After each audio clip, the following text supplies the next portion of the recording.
어제 우리는 에베소 교회를 통해서 참된 교회와 성도들이 가져야 될 특징은 바로 사랑과 진리라는 것, 우리는 그것을 에베소 교회를 통해서 보게 되었습니다. 여러분, 오늘 서머나 교회를 통해서 우리가 보게 되는 참된 교회와 성도들의 특징은 바로 고난과 충성입니다. 고난과 충성. 그래서 앞서 살펴보았던 이 에베소 교회를 정통밖에 없는 사랑을 잃은 교회라고 한다면, 이 서머나 교회는 고난 가운데 승리하는 교회다라고 할 수 있습니다. 우리 같이 한번 받아서 해주실까요? 고난 가운데 승리하는 교회, 고난 가운데 승리하는 교회. 여러분, 고난을 좋아하는 사람은 아무도 없을 것입니다. 그래서 사람들은 막연하게 예수님을 믿으면 모든 일이 다 잘 될 것이라는 기대를 가지고 신앙생활을 합니다. 물론 궁극적으로 성도들은 하나님께서 복되게 하시고 형통하게 하시는 것이 분명히 있습니다. 하나님으로부터 성도들은 복받은 사람입니다. 자, 그런데 여러분, 성경을 보시면 성도들은 이 땅에서 하나님으로부터 오는 복도 받지만 고난도 받는다라고 분명히 말하고 있죠. 그리고 궁극적으로 그 고난은 성도들을 유익하게 하는 은혜의 도구가 될 때가 많다라고 성경은 말하고 있습니다. 이 불의한 세상을 살아가는 성도들, 참 믿음으로 사는 것이 쉽지만은 않습니다. 때로는 그런 고난과 어려움이 계속되면 어떤 마음이 듭니까? 이 고난과 환난이 언제쯤 끝날까? 내가 이렇게까지 하면서 예수를 믿어야 되는 것일까? 내가 끝까지 과연 믿음을 지킬 수 있을까? 이런 염려와 두려움이 우리에게 찾아올 때도 있습니다. 주님은 그처럼 이 불의한 세상 가운데 살아가면서 고난당하는 성도들과 교회를 향해서 이 서머나 교회에 주신 메시지를 위로와 격려와 소망으로 주시는 것이죠. 여러분, 오늘 이 서머나 교회는요, 7교회 중에서 빌라델피아 교회와 함께 칭찬만 받았던 교회입니다. 이 교회에는 책망을 주님이 주시지 않으십니다. 여러분, 먼저 우리가 이 서머나 교회를 잘 이해하기 위해서는 이 서머나 교회 배경을 좀 이해할 필요가 있습니다.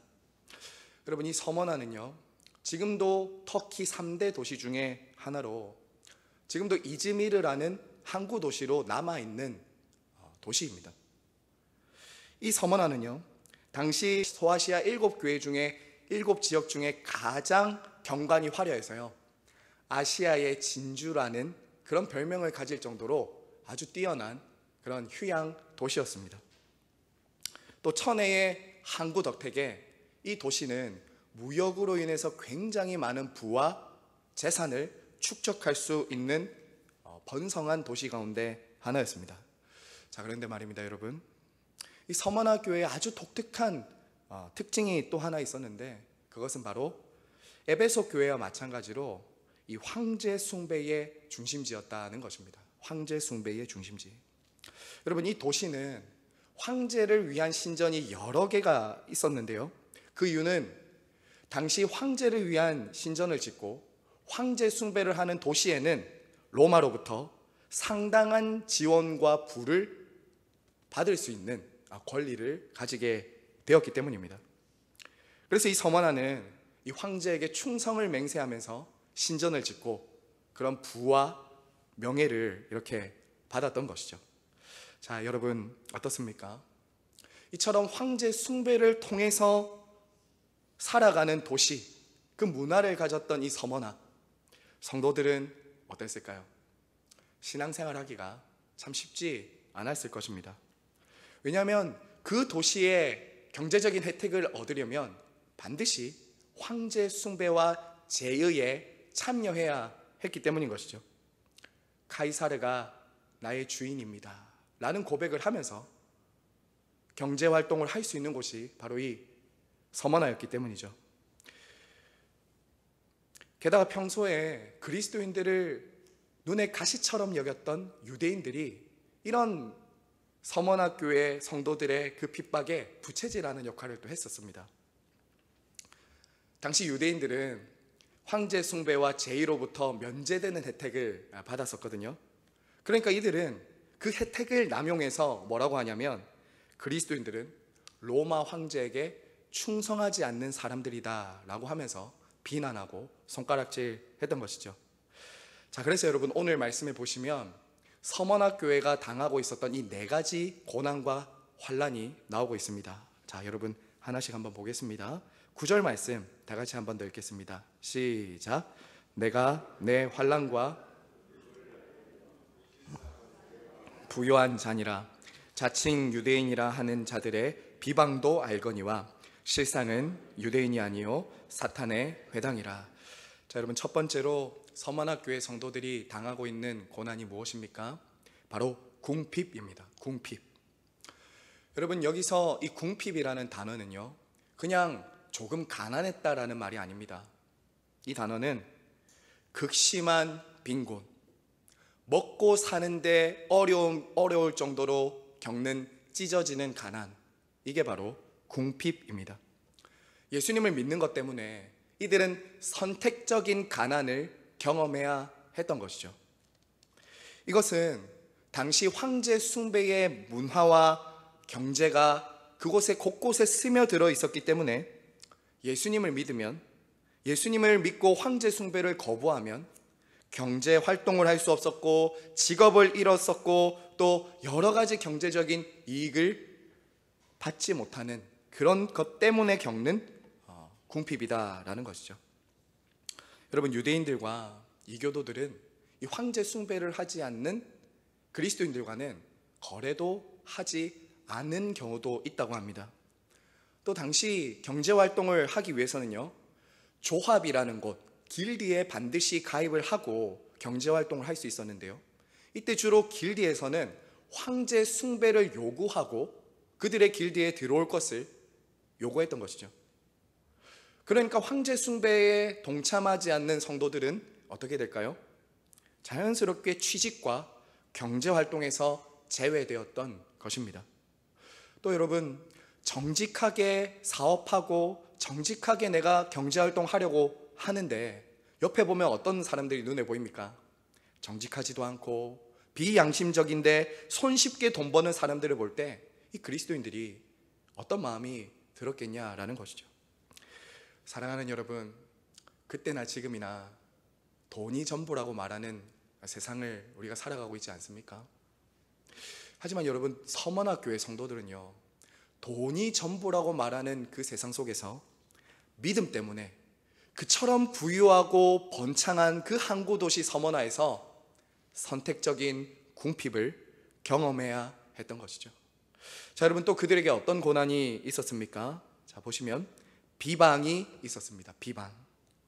유대인들로부터 받는 비방이 이 그리스도인들에게 있었던 것이죠. 여러분, 이들은 그리스도인들이 하지도 않는 것에 대해서 비방하고 정죄하고 심지어는 고발했습니다.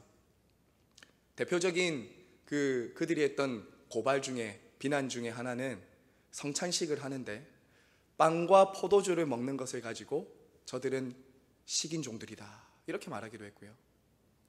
그리고 또 로마 황제를 믿지 않는 것을 보니까 저들이 믿는 하나님은 신전도 없고 우상도 없으니까 저들은 무신론자 아니냐, 이렇게 말하면서 그들을 비방하고 손가락질 했던 것이죠.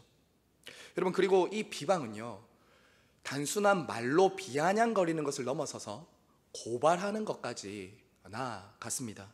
그래서 10절 말씀 보십시오. 그들이 겪어야 했던 세 번째 고난이 나오죠. 그것은 바로 옥에 갇히는 일입니다. 옥에 갇혀야 했어요.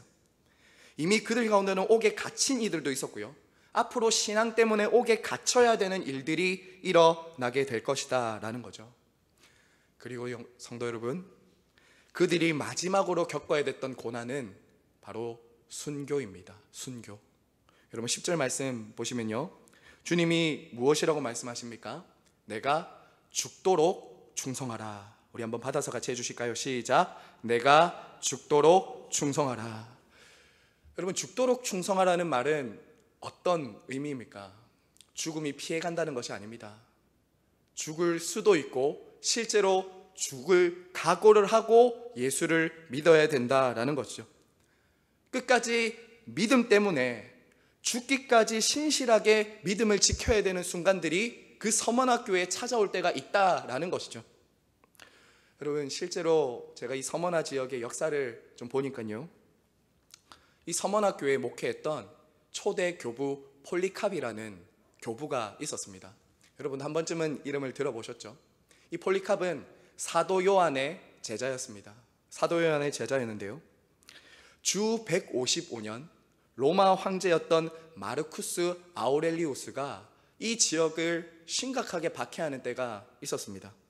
이때 폴리캅은요, 교회의 지도자라는 이유로 억울하고 그런 모함을 받아서 고발당해서 사형 언도를 받게 됩니다.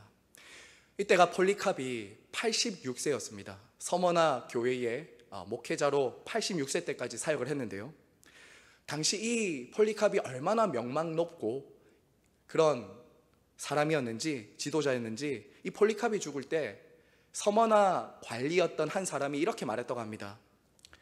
폴리캅이시여, 그저 황제가 주님이시라고 한마디만 말해주십시오. 한마디만 말해주십시오. 황제의 형상에 딱 한 번만 절하면 어떻습니까? 그럼 당신을 풀어주겠습니다 라고 이렇게 폴리캅에게 말했다고 합니다. 자, 그때 폴리캅은 이렇게 말하고 순교를 했죠. 저는 86년 동안 그리스도를 섬겼고 그분은 저를 단 한 번도 버린 일이 없습니다. 그런데 제가 어찌 저를 구원하신 왕을 모른다고 모독할 수 있겠습니까? 그리고 마지막으로 이렇게 말하고 순교했습니다. 오늘 저를 그리스도의 잔에 동참하기로 합당한 자로 여기셔서 순교자들의 대열에 두시니 감사합니다. 이렇게 하고 화형을 당했습니다. 주 안에서 사랑하는 시냇가에 심은 교회 성도 여러분, 이처럼 당시 서머나 교회 성도들은 예수님을 믿는다는 것은 사느냐 죽느냐의 문제였습니다. 예수님을 믿고 공개적으로 그리스도인으로 이 세상을 살아간다는 것은 사느냐 죽느냐의 문제였습니다. 그 옛날 우리나라도 이런 시절이 있었죠. 일제 시절 예수님을 믿는 것 때문에 신사참배하지 않으면 실제로 경제적인 불이익을 당하기도 했고 옥에 갇히기도 했고 많은 사람들이 순교의 잔을 마셔야 했습니다. 하지만 여러분, 오늘은 어떻습니까? 우리는 이처럼 부유하고 편안한 시대를 살아가고 있습니다. 누구도 오늘날 저와 여러분이 이렇게 새벽에 교회 간다는 이유로 고발하거나 비방할 수가 없습니다. 우리는 참 어쩌면 이런 비난과 박해와 환난을 당하지 않는 좀 편안한 시대를 살아가고 있습니다. 하지만 여러분, 우리가 이 세상을 살아가다 보면 내가 정말 믿음을 선택하고 말씀대로 나아가고자 할 때 어려움과 환난과 손해당하는 것, 우리는 그것을 일부분 이 땅에서도 경험할 때가 있습니다. 예수님을 믿고 말씀대로 좀 살아보려고 하니까 이 세상은 무엇이라고 우리에게 말합니까? 너 그러면 죽는다. 너 그러면 망한다. 네가 어떻게 그렇게 말씀대로 믿음대로 이 세상에서 살아남을 수 있다고 말하냐? 때로는 조금 남들 안 볼 때 속일 수도 있고, 때로는 좀 적당히 덮어놓고 가야지 어떻게 네가 그렇게 믿음과 말씀대로 살면서 이 세상에서 살아남을 수 있겠냐? 라고 우리를 때로는 조롱하기도 하고 협박하기도 할 때가 있지 않습니까? 그럴 때 우리 마음에도 두려움이 드는 것이죠. 그리고 성도들 가운데서는 그런 고난과 손해와 핍박이 두려워서 타협하고 또 다시 세상의 방식으로 돌아가는 사람들도 있습니다. 사랑하는 여러분, 오늘날 저와 여러분은 어떠십니까? 이 부유하고 잘 사는 시대, 특별히 예수님을 믿어도 물리적인 공격이나 핍박이 없는 이 시대를 살아가는 저와 여러분은 믿음 때문에 당하는 이러한 믿음의 선배들이 가졌던 그 고난의 흔적, 예수님이 가지셨던 그 예수의 흔적이 저와 여러분에게 있으십니까? 예수님을 믿기 때문에 억울한 일 당하고, 예수님을 믿기 때문에 상처받고, 예수님을 믿기 때문에 고난과 어려움을 받는 이런 상처, 주님의 흔적이 여러분에게 있으십니까? 혹시 적당히 좀 타협하면서, 적당히 이 세상과 하나님 사이를 왔다 갔다 하면서 좀 편안하게 신앙생활 하고 싶으신 분들은 없으십니까? 그저 고난으로부터 나를 지켜주는 하나님, 그저 고난을 피해가게 해주시는 정도의 신앙생활을 하려고 하시는 분들은 혹시 없으신가라는 것이죠. 여러분, 만약 우리가 그렇게 신앙생활을 하고 있다면요, 고난은 피할 수도 있습니다. 편안한 신앙생활은 할 수도 있습니다. 하지만 여러분, 칭찬은 받을 수 없습니다. 주님으로부터 칭찬은 받을 수 없는 신앙생활을 하고 있다는 것이죠. 저는 이 말씀을 묵상하면서, 그러면 어떻게 이 믿음의 선배들처럼, 이 폴리캅과 정말 이런 믿음의 선배들처럼 죽을 때까지 충성할 수 있을까? 여러분, 어떻게 생각하십니까? 여러분은 정말 죽음 앞에 담대하게, 당당하게 설 준비 되셨습니까? 저는 이번에 이 말씀을 묵상하다가, 너는 정말 주님의 이름 때문에 죽을 준비가 됐는가? 정말 죽을 때까지 충성하라고 하신 그 주님의 말씀처럼 순교 또한 각오하고 예수 믿고 있는가? 라는 마음이 들었습니다. 그러면 어떻게 하면 우리가 주님의 이름을 위해서 죽는 자리까지 순종할 수 있을까요? 여기 계신 분들 중에는 준비되어 계신 분들도 있겠지만, 우리의 신앙생활은 죽음의 자리까지 한 번에 통과하는 그런 영웅적인 신앙을 가지는 것이 아니라 믿음의 여정입니다. 어떻게 하면 우리가 죽는 자리까지, 주님을 부인하지 않는 자리까지 충성할 수 있을까요? 저는 이번에 말씀을 묵상하다가 주님이 하셨던 이 말씀 한마디가 생각이 났습니다. 어떻게 내가 죽는 자리까지 죽도록 충성할 수 있을까? 지극히 작은 것에 충성하는 자는 큰 것에도 충성하는도다. 지극히 작은 것에 충성하는 사람이 큰 것에도 충성합니다. 지금 매일매일 매 순간 나의 삶에서 나를 부인하고 그리스도를 따라가는 자기 부인과 자기 꺾음과 자아의 죽음 없이는 순교의 자리 갈 수 없습니다. 그때 돼서 나는 예수님을 믿는다고 죽을 거야 라는 그런 영웅적인 신화나 사람은 없습니다. 오늘 지금 순교자적인 신앙으로 내가 예수님을 믿기 때문에 나의 자아와 욕심과 나의 생각을 날마다 십자가에 못 박는 그 일 없이 순교할 수 없습니다. 저와 여러분의 힘과 결심으로 순교하는 것, 덕을 쌓는 것, 그것이 기독교 신앙이 아닙니다. 날마다 나는 죽고 예수로 사는 삶, 그 결과가 순교입니다. 그 결과가 순교예요. 한순간에 영웅적인 순교자의 반열에 올라가는 게 아니라 날마다 내가 예수 때문에 손해받고 어려움 당하고 고난받는 그것들 하나하나에서 잘 죽어야, 자아를 십자가에 못 박아야 그 죽도록 충성하라는 그 말이 우리의 삶의 실제가 되는 것이죠. 그러므로 날마다 자기를 부인하고 십자가에 못 박고 예수 안에 살아가는 우리 모두가 되길 간절히 바라고 소망합니다. 자, 여러분, 오늘 주님은 이처럼 고난과 역경을 당하는 이 서머나 교회를 향해서 끝으로 위로와 약속을 주십니다. 자, 여러분 8절 한번 볼까요? 8절 한번 같이 읽겠습니다. 시작. 서머나 교회의 사자에게 편지하라. 처음이요 마지막이며 죽었다가 다시 살아나시니가 이르시되.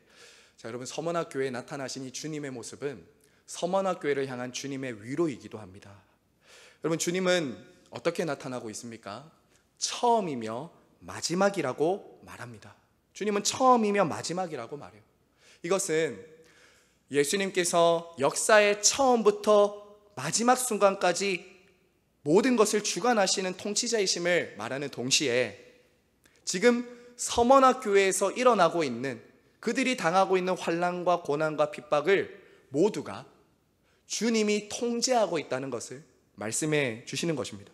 주님의 통제와 주권 안에서 이루어지고 있다는 것이죠. 그들이 지금 겪고 있는 환난, 그들의 궁핍, 그들의 가난, 이 모든 것은 믿음으로 인해 주어지는 로마 황제로부터 주변 이웃들로부터 당하는 것처럼 보이지만 그 모든 것은 하나님의 주님의 통제 안에 있다는 거예요. 주님의 다스리심 안에 있다는 것을 알려주는 것이죠. 이것을 잘 보여주는 것이 10절에 보시면 나옵니다. 여러분 10절에 보시면요, 이렇게 말하죠. 너는 장차 받을 고난을 두려워하지 말라. 볼지어다 마귀가 장차 너희 가운데 몇 사람을 옥에 던져 시험을 받게 하리니 너희가 10일 동안 환난을 받으리라. 자, 여러분 여기 보시면 10일이라고 말하고 있습니다. 이것은 무엇을 말합니까? 주님이 기한을 정하셨다는 것이죠. 주님이 기한을 정해 두셨다는 거예요. 이 10일은 물리적으로 짧은 기간을 의미할 수도 있지만 중요한 것은 그들이 지금 겪고 있는 그 고난은 기한 없는, 주님의 손을 떠난 고난이 아니라 주님이 정한 때가 있다는 거예요. 주님이 정한 때까지 그들은 고난을 받고 있는 것이죠.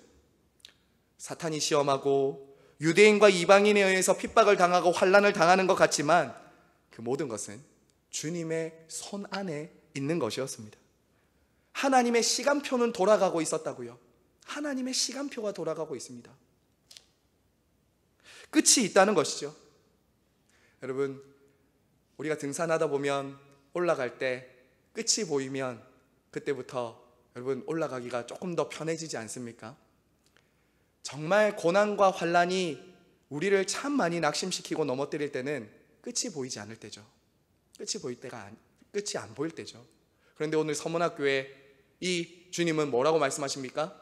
10일 동안 끝이 있다는 거예요. 내가 정한 기한까지 너희는 고난을 받을 것이지만 그 이후에는 내가 너희를 신원하겠다라는 약속이 있는 것이죠. 그리고 여러분, 주님은 어떤 분이십니까? 죽었다가 다시 살아나신 분이십니다. 죽었다가 다시 살아나신 분이에요. 여러분 기억하시기 바랍니다. 우리 예수님은 죽도록 충성하라 라고 명령하시는 분이시면서 동시에 본인이 친히 먼저 죽도록 충성하신 분이십니다. 먼저 죽도록 충성하신 분이세요. 기독교는 샤머니즘이나 이 세상 종교처럼 죽도록 고생하고 고행하고 수고하고 노력해서 너희가 복을 받고 너희가 잘 되라고 하는 종교가 아니라, 그렇게 나를 좀 만족시켜봐라, 죽도록 한번 충성해봐라 라고 하는 종교가 아니라, 내가 너희를 위해 먼저 죽기까지 아버지께 충성했다. 내가 먼저 너희들이 가고 있는 그 길을 갔다. 나는 이 땅에서 하늘의 모든 보좌와 영광을 가지고 있지만 가난하고 병들고 죄인들과 함께하는 선택적인 고난, 선택적인 궁핍, 주님이 본을 보여주신 것이죠. 죽도록 충성하라라는 이 주님의 명령은 무엇입니까? 친히 주님이 먼저 사시면서 본을 보여주신 그 본을 따라가는 것, 이게 바로 주의 백성들이 당하는 고난입니다. 하지만 여러분 어떻습니까? 죽기만 하고 끝납니까? 아닙니다. 죽을 것 같지만, 때로는 심지어는 죽을 수도 있지만 주님은 다시 살아나신 구주십니다. 다시 살아나신 구주세요. 죽음은 죽음으로 끝나지 않습니다. 죽음은 무엇입니까? 오히려 성도들에게 영생으로 가는 통로인 것이죠. 영생으로 가는 통로입니다. 죽음을 이기시고 부활하신 예수 그리스도는 사탄의 모든 권세를 짓밟으시고 부활 승천하셔서 지금도 이 땅에 믿음의 경주를 하며 고난당하는 성도들을 환영하시는 것이죠. 어서 와라. 네가 오던 길이 내가 달려왔던 길이다. 수고 많았다. 사랑하는 여러분, 끝으로 서문학교에 주시는 위로 마지막 하나만 더 살펴보겠습니다. 여러분 마지막 9절 한번 보십시오. 9절에 보시면 같이 한번 읽겠습니다. 시작. 내가 내 환난과 궁핍을 알거니와 실상은 내가 부유한 자니라. 여기까지 읽겠습니다. 내가 내 환난과 궁핍을 알거니와, 여기서 실상은, 여러분 이 실상은에 한번 주목해 보십시오. 여러분 이것은 무슨 말을 지금 주님이 하시는 것입니까? 주님의 평가는 세상의 평가와 다르다는 것입니다. 겉으로는 서머나교회 성도들이 가난해 보이고 궁핍해 보이고 이 세상의 아웃사이더들처럼 보이지만, 주님의 눈에는 실상은 너는 부유한 자다, 실상은 너는 강한 자다, 실상은 너는 내 왕의 백성이다 라고 말해주는 거죠. 이 세상이 볼 때는 참 예수 믿는 사람들, 어쩌면 그렇게 믿음을 지키고 가는 서머나 사람들, 가난해 보이고 별 볼 일 없어 보이고 참 그렇게 소외된 사람들처럼 보입니다. 그리고 이 세상은 어때요?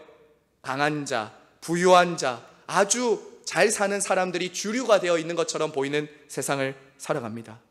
하지만 성도 여러분, 저와 여러분 이거 기억하셔야 됩니다. 이 세상이 볼 때는 가난해 보이고 별 볼 일 없어 보이지만, 주님의 평가는, 여러분을 향한 주님의 평가는 세상의 평가와 다르다는 거예요. 다르다는 거예요. 이것이 성공이지요.